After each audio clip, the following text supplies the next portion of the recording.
Alright, this is the psychoanalysis on ghost eaters. Erin in the beginning. In the beginning, we see that Erin is a broken character who often refers to her id. In the prologue, we see her id take over her in the sex scene she has with Silas. The quote says, "They want me. I can't feel Silas anymore. The second he releases himself inside me, his body loses all of his contours. The entirety of his physical being burst over me, and the thing I'm holding in my arms is no longer flesh, but a knot of worms.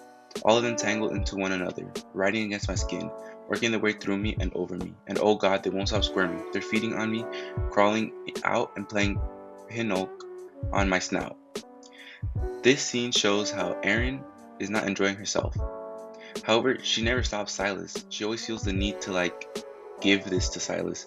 She's kind of controlled by her lust, which we all know lust is kind of an id, more of a primal instinct. However, in the first chapter, Erin still has her ego moments. When Silas texts her that he needs saving, she questions herself if she's making the right decision by going and saving him. She says, "But I'm tired. I'm tired of being his lifeline. I can't keep doing this." Even though she shows ego in the first chapter, she completely makes her choices based off id. Erin in the middle. In the middle of the book, Erin turns to more of an id personality. It is revealed that she has a bad relationship with her mother. Her mother being a narcissist could be the reason she fell in love with one. We all know Silas is very much a narcissist. In Withdrawal, we ultimately find out that Erin is just a broken person. This could be why she often resorts to her id. She continues to have both the id and ego moments in the middle. She says, "Please, Jesus, I pray. I promise to never take another drug for as long as I live. Just let me get through this. Let me write this out, and I swear I'll never dose on ghosts for the rest of my life." This quote shows how Erin is not completely psychotic because she still has a conscience. After she freaks out in front of everyone at her dad's dinner party, we see that she feels ashamed of herself. She knows that drugs are bad for her. However, after she goes to bed, she has a bit of a mental breakdown and an anxiety attack. She says, "I need to get out of this room, out of this house. Don't look back. Just run. Just go." I lose my grip on the banister as I slip down the steps. I burst through the front door and don't bother closing it. I hear my mother calling from behind me, but I don't look back. Just run. I need help, but who's left? I'm all alone. There's no one. Not Tobias, not even Amara. This shows how Erin still has the same problem in the middle of the book. She does have her ego moments, but she always just resorts to her id in the end. When it comes down to it, she always just resorts to her id, and it ultimately is why she feels a bit psychotic. Erin in the end. In the end, we see Erin have her first super ego moment. This is when she shoos away Callie, Silas' sister. Erin wants to protect her from Ghost and from Tobias. She says, "No, I can't. Not to Callie, not to anyone. You can't be here. But you, get out now." This shows how Erin doesn't want anyone else to get exposed to Ghost. She also apologizes to Amara for letting all of this happen to her. She continues to have her ego moments when she constantly questions the new Silas. We also see how she feeds off of her toxic relationships because when she meets the new Silas who is nice, she doesn't really like him. She still has her id moments. Like when she went to the hospital after she overdosed, she says, "I don't want to die." You could say it 100 times over and never mean it. Not until you hit rock bottom. It's then that only then, in the blackness of the abyss, you can truly hear the sound of your own voice echoing all around as you cry out, "Please don't let me die. I changed my mind. I take it all back. Please don't let it be too late. I don't want to die." I keep repeating as these spirits lick at my skin, licking me clean, a litany for survival. I don't want to die. I don't want to die. I don't want to die. I want to live. This shows how Erin still has her id moments because it is a primal instinct to not want to die. It's a natural human instinct to not want to die. However, this id moment is different. This moment makes her realize that she must get rid of the ghost. She realizes she cannot live with this. It's not a healthy thing anymore. She has another quote that says, "Tightening my grip on flicking the flint with my thumb. Goodbye, Silas." His body goes up so quickly. There is no resistance, no scream. His offspring do all the shrieking for him. Each tiny mouth pugs and hisses as the fire sweeps over. His children curl along his body, writhing within the flames. His steps are clumsy. He lunges forward, then back, collapsing on the planet he climbed out from. It looks like a cradle full of flaming babies. I never want to have kids for as long as I fucking live. I splash Amara next. A tail of flame connects to the planters.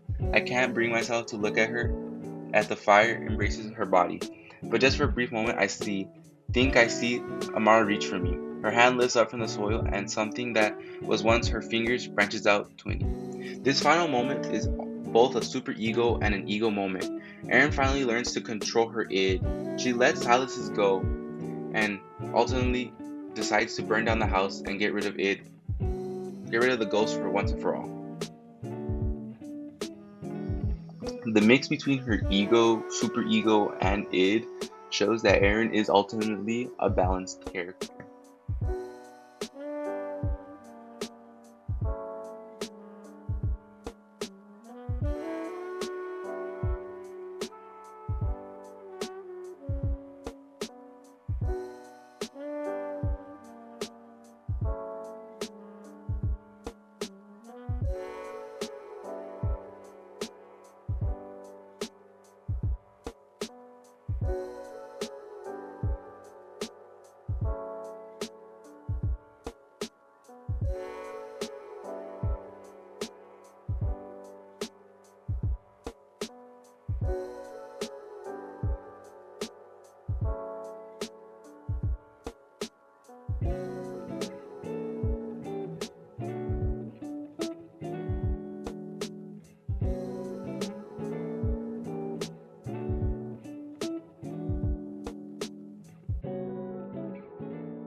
When Erin returns to the house, we find that Tobias has completely changed. He greets Erin with kind of a villain tone. He jokes around with her and even tries to be kind of seductive with her. What if Silas sees us? We're all friends here, right? I won't tell if you won't. Just a peck between friends. He tries to kiss Erin. He kind of tries to make her feel uncomfortable for some reason. Then we also see how influential Tobias has become. He holds power over people and has gained a following. Erin says he's acting like some sort of supernatural drug czar. But he's just some dumbass wannabe who couldn't get a day back in college. Now look at him. Look at the power he holds over these people. That's an absolute sway. Erin still sees him as a weak character, but is ultimately a mistake that she makes. Tobias becomes very manipulative and keeps using Silas as a way to manipulate Erin, which is something she doesn't see. After the rent-a-cop situation, we see how Tobias can gain control of Erin. The scene says, "Pick a house," Tobias says. "Just put her in the basement and I'll deal with her later. Then get rid of the car. It can't be anywhere near her, okay? This can't come back to us." This scene makes us believe that Tobias went as far as to even kill a cop. This is very shocking as we see how Tobias was a very weak character in the very beginning. This section shows how Tobias has become more of an ego character who now makes decisions for himself and the people who are following him. However, in the end, we see the dynamic change has all been erased because Silas is now in control of Tobias. I feel a flicker of fear. Where's Toby now? He's not coming back. You mean he's dead? Just under new management. Once Silas was in Tobias' body, he must have carved his sigils into his own skin and binding his spells. We ultimately see that Tobias is weak and he truly loses himself and becomes a puppet in the end. After seeing how Tobias is ultimately weak and is an id character, we can conclude that he is a psychotic character who is just controlled by his id. Amara in the beginning. In the beginning of the book, Amara is portrayed as a good friend. She's often the one that Erin confides in when she needs help. In the first part, when Erin is confused about what to do after she takes Silas back in, she calls Amara. Amara shows up and they go get a drink and Amara gives her advice. "For real, Erin, no messing around. You gotta make sure he shows. Give him an exact time, don't let him bail." Amara is the only one in the group that is able to see that Silas is not a good person. She is trying to help Erin with Silas. She's even the one that sets up Erin on a date with Tanner to get Erin's mind off of Silas. Amara is a super ego character. Amara in the middle. In the middle of the novel, Amara remains a super ego character. When Erin stopped breathing during the first seance, Amara was the one that saved her by sticking her finger down her throat. After the seance, Amara takes Erin out of the haunted house because she knows this is ultimately not a good path for Erin. "Let's go." Amara's voice rebounds throughout the house like she's shouting for every room at once. Usually she's the one dragging her heels when it comes to heading out, but she packed before the rest of us, ready to get out of this hell, out of Hopewell. Once again, Amara is the one trying to get Erin to reform her life. Even in small situations, Amara is always trying to help Erin. Like the night when Amara left Richmond. Please don't let me leave. I can't do this alone, Amara. I need you. I need you. So Amara bites her bottom lip.